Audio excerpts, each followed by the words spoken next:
Magandang umaga po sa lahat ng mga tagapakinig.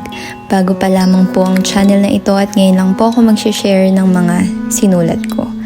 Ang iba po ay fictional o yung katang-isip at ang iba naman po ay hango sa totoong buhay, katulad na lamang po ng ating istoryang itatampok ngayon. Ang series po na ito ay naglalaman ng 3 stories at available po ito sa English at Tagalog narration. Ito po ay isang historical love story series. Sana po ay suportahan nyo ang aking mga akdang isusulat. Salamat po. Tres Muertes. El Música. Naranasan nyo na bang magbulag-bulagan sa katotohanan?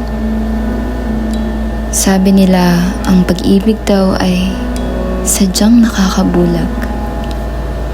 Ang kwento na ito ay patutunayan ang salitang martir para sa pag-ibig. Sa taong 1938, ang musika at kapangyarihan ay nagtugma. Si Jovita at Manoling ay nahulog ang loob sa isa't isa. Sila ay magkababata na ngayon ay tuluyang nahulog sa isa't isa. Si Jovita ay magaling sa larangan ng musika. Siya ay bihasa sa pagtugtog ng piano. Siya ay puno ng inspirasyon dahil sa pagmamahalan nila ni Manoling. Kadalasan pa ay ito ang inspirasyon ng kanyang mga kanta. Ngunit minsan, ang pagmamahal ay hindi laging masaya. Sila ay nag-iba ng landas.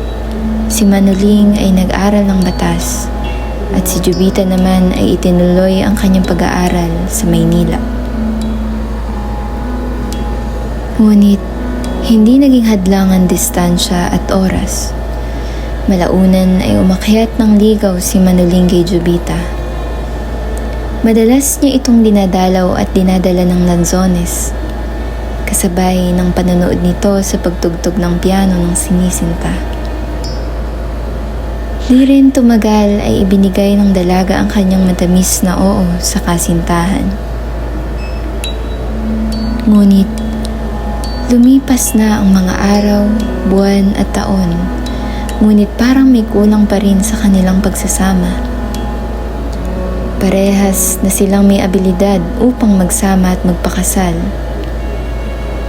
Dahil dito ay kahit nahihiyaman dahil siya ay babae, ay tinanong ni Jovita kay Manoling kung ano ang plano nito sa kasal nila. Ngunit, nang ito ay malaman ni Manoling, imbis na bigyan ng kapanatagan ang nobya, ay nagalit ito at sinabing masyado pang maaga para sa ganitong bagay. Hindi makapaniwala si Jovita dahil sa nangyari. Pakiramdam niya ay siya ay di pa sapat at karapat-dapat na iharap sa altar.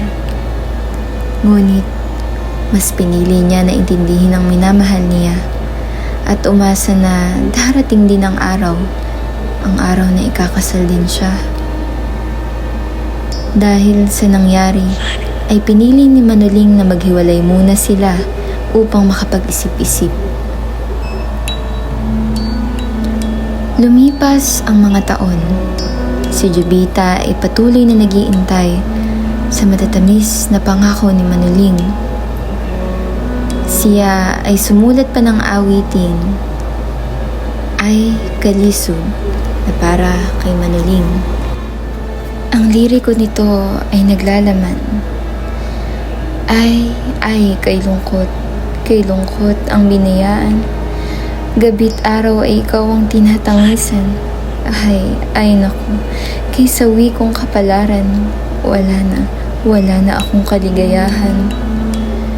Ay motyang sinta, nahan kaya ikaw baga, lingapin mo sana ang nabilanggo sa dusa.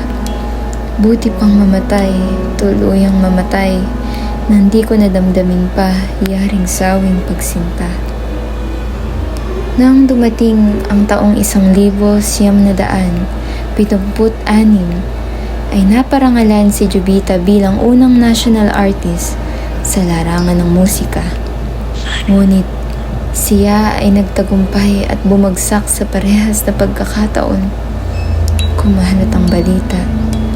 Si Manoling ay nagpakasal na sa tandyag na binibini na pinanlaban sa isang paligsahan na si Trinidad. Dahil sa hindi niya matanggap ang labis na sakit, siya ay nagbulag-bulagan sa katotohanan.